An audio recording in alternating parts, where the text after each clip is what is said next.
చూశారుగా, ఒక middle class పెద్ద మనిషికి కూతురి సాగు కూడా సంపాదనలో మార్చుకోవాలని దేవుడు లాంటి మన మినిస్టర్ గారిపై ఎలా బురద చల్లాడో, లేనివాడి ఏడుపు ఎప్పుడు ఉన్నవాడి మీదే అని మరొకసారి రుజువైంది.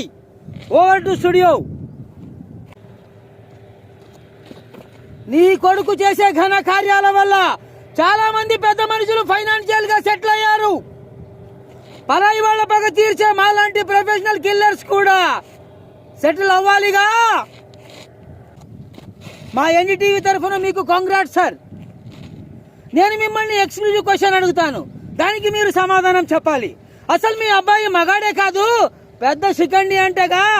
ఈ శిఖండి గాడు రేప్ చేయడం ఏంటి అని ఒక ఛానల్ స్క్రోలింగ్ లో వచ్చింది.